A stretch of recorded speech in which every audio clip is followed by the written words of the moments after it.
ఓయబ్బా ఓయే ఏం ఫుటే ఓయే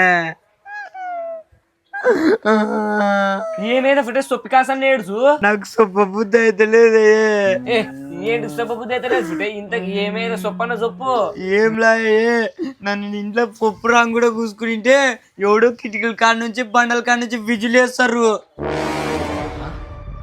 నీకు ఇంతకు మనిషి కనపడుతున్నాడా? నాకే ఆ మనుషులు కనపడతలేరు, ఉత్త సౌండ్ ఒకటి వినపడుతుంది. ఎవరుంటాడబ్బా? సరే సరేలే, నువ్వేం టెన్షన్ తీసుకున్నాకు, నన్ను చూసుకుంటా కానీ మొత్తం నువ్వు ఒకటి ఇంతే పో.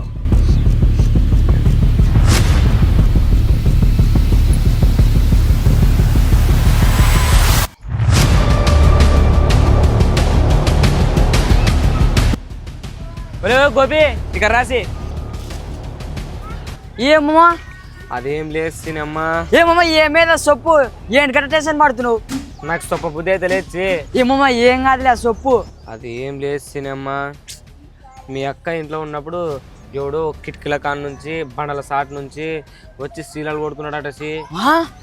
ఎవడు మామాడు ఇంతకు మంచి ఆడాడు. గట్టిగా సాక్షి ఏంటికంత గట్టిగా వస్తావు? వాడు అసలు మనిషే కనపడతలేడంట. కిటికీల సాటికి బండల సాటికి దాపెట్టుకొని సౌండ్ చేస్తున్నాడు. ఏమమ్మా నువ్వే టెన్షన్ చేయొద్దు, వాడు ఇంతలో ఉంటాడు, వాడిని ఎక్కడ తిరిగి అలా పట్టుకోవాలా.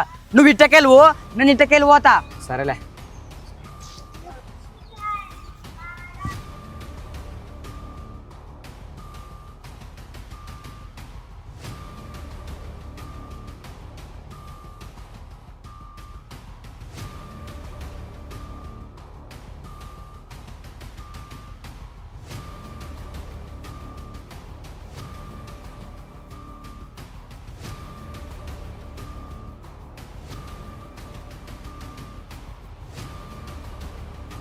ఏమమ్మా ఏమమ్మా ఇక్కడ రేకర్రా శబ్దం చేయనట్రా, ఇదేమో శబ్దం వస్తుంది అప్పుడురా.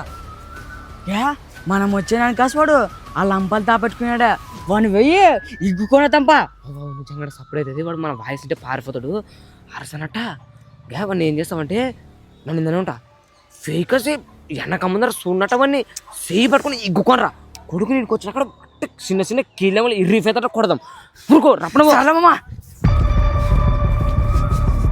రాలే కొడక, నువ్వు రాలే కొడక రా మమ్మా.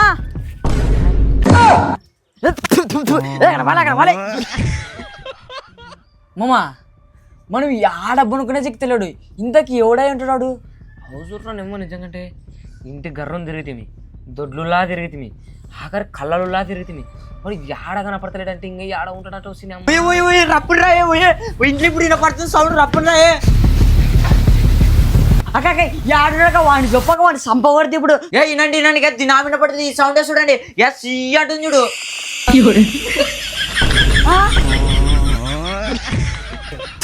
అమ్మ కుక్కర్ సౌండ్కి మనుషుల సౌండ్కి తేడదేళ్ళ మనుషులు ఉన్నారండి అమ్మ.